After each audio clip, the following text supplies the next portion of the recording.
unahin na natin to si Ted Pailon. Siguro maguguluhan na naman kayo. Wala po tayong sinabi na maka-Duterte yan, no? Natutuwa po tayo. Ganito po yan eh, di ba? Sinasabi natin, pag yung media, pag yung mga kakampi ni BBM at sino man ay nagsasalita ng pabor sa atin, bakit po hindi natin gagamitin sila, di ba? Samantalang madalas naman nila tayong tirahin. Madalas naman tirahin yan yung mga Duterte. Eto po, bumira na po si Ted Pailon dahil po dito sa sinasabi nila. Ito yung pinalalaganap ng media eh. Yung kasinungalingang pinalalaganap ng media. Bakit na naman daw hindi harapin ni BP Sara, no? Bakit hindi sagutin? Ayan na nga po yung sagot ni BP Sara. Tandaan nyo po, no? Sinamon po siya. Yan, ang mga question nila, eto na ba yung bloodbath? Na, bakit pinadidismiss? Ang tanong, bakit po hindi pwedeng ipadismiss? Ang gusto nyo po ba, sumakay lang na sumakay si BP Sara sa kagustuhan ng mga congressman? Ang gusto po ng mga congressman, palabasin na makasalan ng tao si BP Sara at siya po ay karapat dapat natanggalin na bilang Vice President. Yan yung gustong palabasin. Ngayon, ang gusto ninyo, si BP Sara ay umayon sa mga congressman. Samantalang mismo yung mga ginagawa ng congressman, paglabag mismo sa kautusan ng Korte, hindi lang po ng Korte Suprema, no? Sa kautusan po ng o ng nilalaman po ng saligang batas, konstitusyon. Yun po ang pinakamataas na batas sa Pilipinas, konstitusyon. Di po ba? Okay. Ang tanong, pag ikaw ba nasasakdal, lahat po ng nasasakdal, as in lahat, ang panalangin po niyan, maibasura yung kinakaso sa kanya. Bakit po ayaw ninyong ipabasura yung ikinaso kay BP Sara? Bakit gusto nyong magpatuloy? Kaya nga po may abogado eh. Tapos, mamaliitin po nila yan, sasabihin nila technicalities, procedural. Yan po sinabi ni wala pong pagkakaiba. Ngayon yung sinasabi ni Ted Pailon, bahagi na rin po siya nitong mga media na to, na ang sinasabi po, bakit technicalities ang nilalabanan ni BP Sara? Bakit procedural? Bakit hindi ayaw niyang matuloy yung paglilitis laban sa kanya para maibangon niya ang kanyang puri? Doon pa lang mga kapatid, no? Bakit nasadlak ba yung pangalan ni BP Sara? Si BP Sara po ba ay sa paninira nila ay nasira? Yung mga Duterte po ba, parang ipinagpapalagay na ni Ted Pailon na sirang-sira na yung pangalan ni BP Sara, na ang tanging makakasalba sa pagkasira ng kanyang pangalan ay matuloy ang impeachment trial. Kung hindi matutuloy, lalong malulugmok. Sino may sabi? Sino may sabi na may naniniwala pa sa inyong mga taga-media? Kasama ka na, Ted Pailon. Di ba? Lagi kayong umaangal. Huwag niyong lokohin yung tao. Sinasabi niyo, kala ko ba? Eto dialogue kasi ng media, akala ko ba bloodbath? Bakit gustong pigilan ni BP Sara yung trial? Sino po ba? Hindi po siya bumaliktad. Hindi naman po Duterte yan eh. Pumapabor lang po sa Duterte yung mga sinasabi niya kasi katiwalian ng gobyerno, binabanatan niya. Pag binabanatan niya yung katiwalian ng gobyerno, aayunan natin siya. Pero pag binabanatan niya yung mga Duterte, bakit naman natin siya aayunan? Hindi po siya naging Duterte. Okay. Ang point ko lang dito, Ted Pailon, simple lang, no? Lahat ng kinasuhan, ang gusto nila ma-dismiss ang kaso. Wala pong kinasuhan na, o sige, hindi ko ipapadismiss yung kaso. O sige, lahat, as in lahat. Ang tanong, Ano po pagkakaiba ni PB Sara sa kagustuhan na ma-dismiss yung kaso? Lalo na kung ang kinakaso sa iyo ay paninira lang, wala namang ebidensya. Bakit ko po nalaman na walang ebidensya? Ang tagal na nilang naninira eh. Meron po ba silang pinakita? O eto, panay pahiwatig. Mayroong Mary Grace Piatos, therefore, may usapin si BP Sara, therefore, ninakaw niya yung pera. Bibigyan ko kayo ng mga konkretong halimbawa ng mga akusasyon na mayroong talagang binibintang. Halimbawa, si De Lima. Si De Lima po, di ba? Ano bintang kay De Lima? Kumukuha ng pera sa mga drug lord sa Bilibid.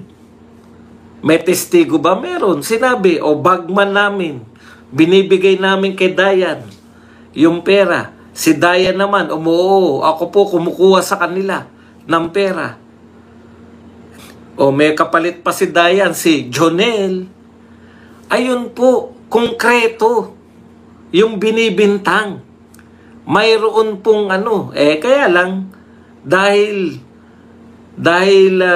bumaliktad na yung mga nagsasabing sila yung mga kumulekta, napalaya na si De Lima. Pero originally, meron nagsasabi na may kinukolekta si De Lima. Meron pa nga nagsabi na nagpapapasok siya nung siya DOJ ng mga pa-concert, di ba? Nagpapa-concert sa Bilibid. May mga picture, may mga nakakapagbenta pa ng mga tape. Tape pa noon. Tama po kayo, tape pa po noon. Meron pong binibintang. Therefore, meron testimonial evidence, may ebidensya. Dito, ano po ba ebidensya? Ano po ebidensya? Hearsay. Alimbawa po, yung Mary Grace Piatos, paano po ba dapat may ebidensya dyan? May ebidensya po kung kay Mary Grace Piatos, kung lumantad si Mary Grace Piatos. Ako po yung pumirmang Mary Grace Piatos. Binayaran po ako ng 1 milyon. Pero ang pinirmahan ko po, 5 milyon. Binigay ko po, sila na po yung, ang binigay lang po sa akin 1 milyon. Yan. Yan po, may ebidensya ka na ninakaw yung para kay Mary Grace Piatos. Kasi lumantad yung pumirma eh. May lumantad po bang pumirma? Alam niyo yung ibig ko sabihin? Asan yung ebidensya niyo? Na talagang ninakaw ni BP Sara yan.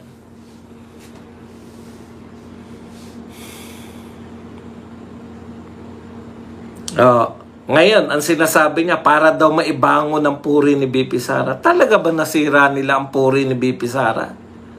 Hindi po nasisira. Katunayan, yung dalawang itinaas ni BP Sara, nanalo.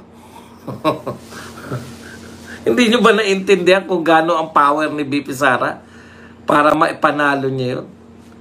Balik tayo dun sa una. Ted Pailon. Masama bang questionin? Masama bang magpa-dismiss ng kaso? Ulitin ko po, lahat ng kinasuhan, kung may abogado yan, ang hihilingan niya sa korte ay i-dismiss yung kaso. Wala pong kinasuhan na yung may tunay na abogado, hindi yung abogadong binigay lang ng kung sino-sino. Wala pong kinasuhan na, okay, willing po ako na wag i-dismiss ang kaso. Bakit po hindi ipapadismiss ni BP Sara? Kung sisiraan lang po siya, kung ang purpose lang po, at nakita na po natin yan, nung nagdaang impeachment kay Corona, sabihin nyo muna, ikaw muna, Ted Pailon, patunayan mo muna na may kasalanan si Corona. Sumalangit nawa. Nakita na po natin yan na kinonvict nila si Corona, tinanggal nila sa pagiging Supreme Court Chief Justice. Pero pagdating po ng tunay na kaso, absuelto po si Corona. Ano po ibig sabihin? Umaasa sila dahil hindi naman po mga abogado, hindi naman po mga tunay na judge sa tunay na korte, itong mga senador, umaasa sila na makukuha sa mga paliwanagan ng kahit walang ebidensya itong mga senador na to. At hindi po, at ang ano po nila niyan, panira talaga nila sa tao, itong mga media na to, kasama na ngayon si Ted Filon. Bakit po sasabihin Ted Filon na procedural? Tignan nyo po yung sinasabi ni Ted Filon, ha. Kayo na po ang magano kung may alam talaga to sa batas. Ito po. Pagkaalaman tayo kung itong mga congressman na ito ay naging tuta lamang ng ilang mga politiko para sa kanilang pangsariling interest. Hindi ba? Kasi lalabas ang katotohanan. Dapat daw matuloy kasi lalabas daw ang katotohanan sa korte. Kung may ebidensya ba talaga yung mga congressman. Ted Filon, matagal ka nang nakikinig dyan sa mga press conference ng mga congressman. May narinig ka ba na ebidensya talaga nila? Meron ba nagpatunay na ninakaw ni BP Sara yung pera na binigay kay Mary Grace Piatos? Kasi yun lang naman yan eh. Yung mga sinabi na ni BP Sara, yan na yung ginalit nyo siya. Kasi tingnan nyo naman yung ginawa kay Attorney Soleika. Tingnan nyo po yung ginawa kay kay Colonel Grijaldo. Contempt lang ng contempt para magalit si BP Sara. Nung nagalit, nagkaroon na ng panibagong kaso. Okay. Kung yan ang demolition job, yan. Wala pala kayong ebidensya, yan. Ayan sinasabi niya, makikita lang daw natin na demolition job ito sa pag nagsimula na yung hearing. Akala ko matalino ka, Ted Filon eh. Hindi mo pa rin ba nakikita hanggang ngayon na demolition job yung ginagawa sa mga Duterte? Kinakailangan mo pa ba ng hearing? Kinakailangan mo pa ba ng impeachment hearing para makita na demolition job? Nagkukunwari pa siyang patas eh. Di ba? Ninyo, pahiya kayo. At lalo makakabangon. Di ba? At lalo pang tataas. Lagi niya pong ini-insist na makakabangon. Makakabangon si BP Sara, makakabangon. Pag natuloy yung impeachment, makakabangon. Bakit nalugmok ba? Bakit si BP Sara dapat bumangon? Hindi po. Yung popularidad po ng mga Duterte, mas naging popular po sila ngayon. Magpakita ka sa akin, Ted Filon. No? Magpakita ka sa akin na dinudumog yung amo mo.